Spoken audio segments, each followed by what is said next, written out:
Hello everyone. Now we are going to discuss about the life cycle of Entamoeba histolytica. Entamoeba histolytica, which we had particularly, it is a monogenic parasite. It is a monogenic parasite. Name itself indicate monogenic. It means Entamoeba histolytica is a parasite which always completes its life cycle in a single host, that is human being. That's why we are calling the Entamoeba histolytica as a monogenic parasite here. And if you see the classification of the Entamoeba histolytica actually here, Entamoeba histolytica belongs to the phylum Protozoa, subphylum Sarcomastigophora,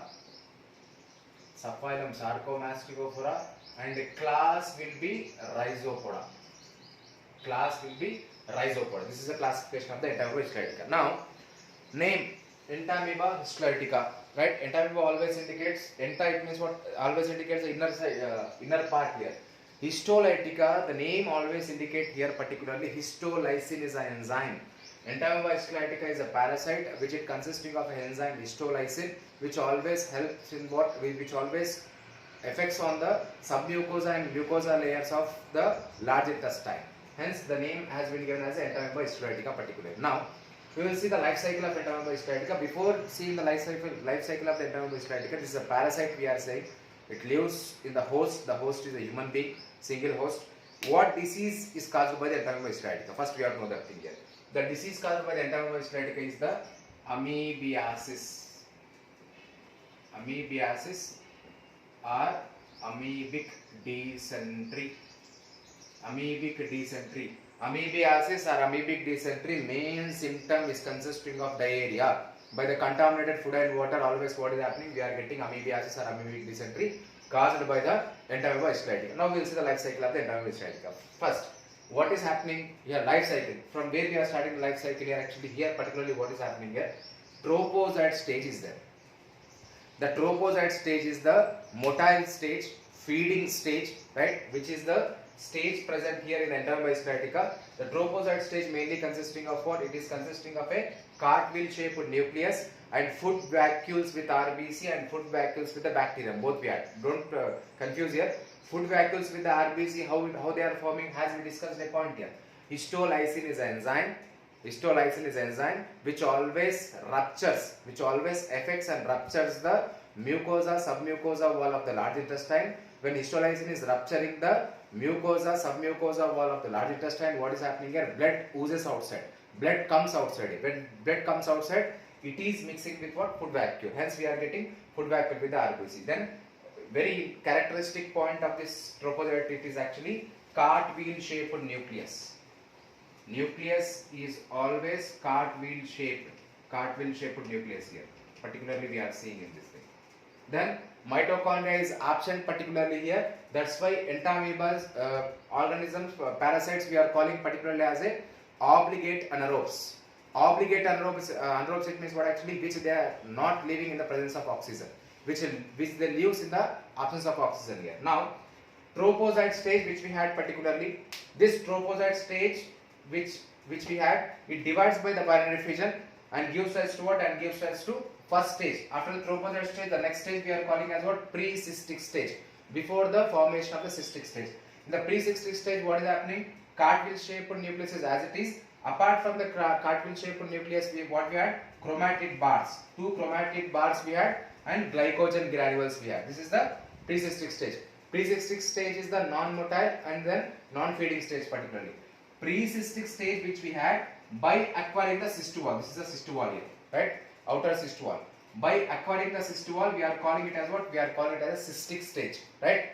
Here particularly remember the point here actually. Cystic, the term always indicate what here? Cystic, the term always indicate which consisting of a cyst wall, which protects this stage from the unfavorable conditions. Cystic stage, same parts. Cartwheel shaped nucleus, 2 chromatid bars and glycogen granules, all they are present.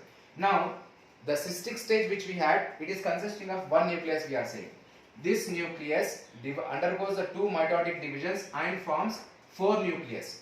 The 4 nucleated cystic stage we are calling as what? Tetranucleate cyst stage. Tetranucleate cyst stage is a disease transmission stage. It is an infective stage particularly we are saying. That means disease can be transmitted It is a pathogenic form of the Entamoeba sciatica. It is a tetranuclear cyst stage. And in the diagnostic conditions also, what is happening when we are observing the stool sample? In the stool sample, we are seeing the tetranuclear cyst stage. And the tetranuclear cyst stage which is present in the patient, it goes out through the fecal matter. That means waste matter from the body which we are passing outside, excretory matter. Through that thing, what is happening? Tetranuclear stage goes outside here. And tetranuclear stage which is going outside from the host here, it is living out, when it is living outside the host in the land or else water or something here, contaminated food and water, it will be alive for the 10 days. It will be alive for the 10 days here. After 10 days, it will die here. That's why within 10 days only what is happening, if it has to transmit it, it has to transmit here. This complete process takes place within hours only. And then whenever the tetranuclear cyst stage by the contaminated food and water enters into the new host, new human host, then what is happening? In the new human host, what is happening? The cyst wall, this wall will be ruptured. This wall will rupture, and what will happen? In the small intestine, the wall of the cyst will be ruptured here. Then what is happening? The next stage after the wall rupturing, the next stage we are calling as a excystic stage. Excystic stage, or else we are calling it as a metacystic stage here, right? Same four nucleus we have, tetranuclear cyst stage we have. Then this 4 nucleus divides by the mitosis and forms 8 metacysts.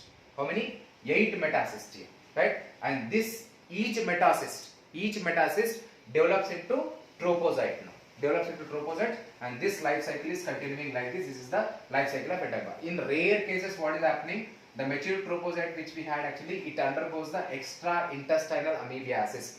Extra-intestinal amoebiasis, it means what? Actually always trophozoite is living, developing or infecting the large intestine.